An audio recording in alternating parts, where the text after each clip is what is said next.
कुंभकर्ण रणभूमि में पहुंचा। वहां पे आगे बढ़कर विभीषण जी उनसे नमस्कार करते हैं। विभीषण जी अपने बड़े भाई के चरणों में गिर जाते हैं। कुंभकर्ण बीच का भाई था, सबसे बड़ा रावण था, सबसे छोटे विभीषण जी थे। तो कुंभकर्ण को देख के विभीषण जी आगे आ गए और चरणों पर गिरकर प्रणाम किया। छोटे भाई को उठाकर कुंभकर्ण ने अपने हृदय से लगा लिया और श्री रघुनाथ जी का भक्त जानकर उसके मन को प्रिय लगे।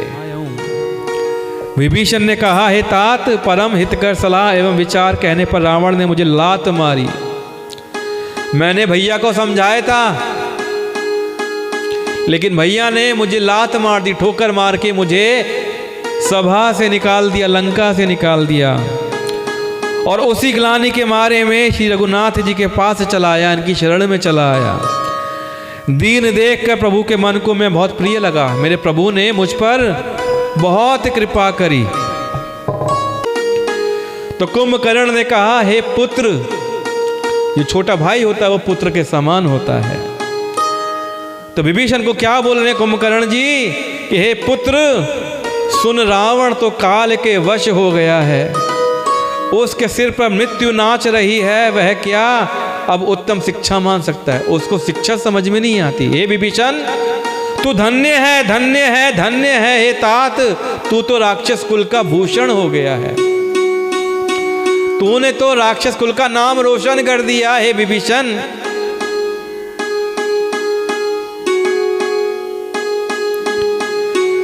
अब बहुत सारे लोग ना आज के युग में विभीषण की निंदा करते हैं कि विभीषण ऐसा था, वैसा था। लेकिन स्वयं कुंभकर्ण के शब्द में आपको बताता हूं क्या कहा कुंभकर्ण ने कि धन्य धन्य तय धन्य विभीषण भयउ तात निशिचर कुलभूषण। कि हे पुत्र, रावण तो काल के वश हो गया है, विभीषण तू धन्य है, धन्य है, तू तो राक्षस कुल का भूषण हो गया है। कि बंधु वंश तय कीन उजागर भजे हु राम शोभा सुख सागर। हे भाई, तूने तो अपने कुल को देदीप्यमान कर दिया, तूने इस कुल का नाम कर दिया, तूने इस कुल का नाम रोशन कर दिया जो शोभा और सुख के समुद्र श्री राम जी को भजा।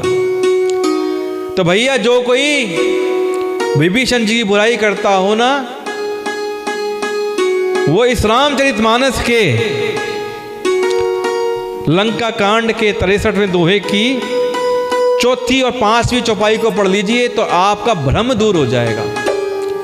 लंका कांड की 63वें दोहे की 4थी और 5वीं चौपाई है, जिसमें साफ साफ लिखा है, स्वयं कुंभकर्ण ने कहा है कि धन्य धन्य तय धन्य विभीषण भयउ तात निशिचर कुलभूषण। बंधु वंश तय कीन उजागर भजे हु राम शोभा सुख सागर। हे विभीषण, तू धन्य है। हे तात, तू राक्षस कुल का भूषण हो गया। हे भाई, तूने अपने कुल को देदीप्यमान कर दिया, जो शोभा और सुख के समुद्र श्री राम जी हैं उनका भजन किया। लेकिन कुंभकर्ण किया है, वहां पर अपने कर्तव्य से बंधा हुआ है। तो कुंभकर्ण क्या समझाता है विभीषण को कि मन वचन और कर्म से कपट छोड़कर रणधीर श्री राम जी का भजन करना। कुंभकर्ण जी, आपकी जय हो, जो आपके विचार ऐसे थे। क्या आपने शिक्षा दी है विभीषण जी को?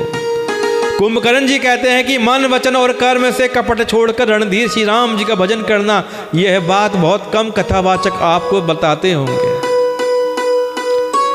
कि कुंभकर्ण के भी शब्द थे कि कुंभकर्ण अपने भाई विभीषण को कहते हैं कि मन वचन और कर्म से कपट छोड़ देना और श्री राम जी का भजन करते रहना।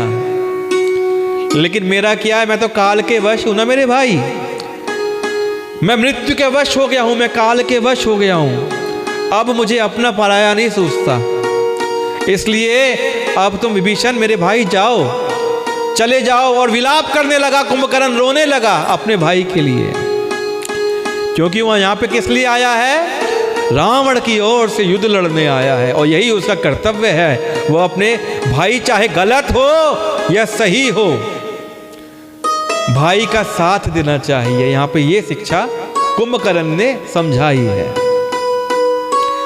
कि रावण जी युद्ध को क्यों जीत गए। रावण जी युद्ध क्यों जीते? क्योंकि उनका भाई उनके साथ में था। और रावण युद्ध क्यों हार गया? क्योंकि उनका भाई विभीषण उनका साथ छोड़ गया।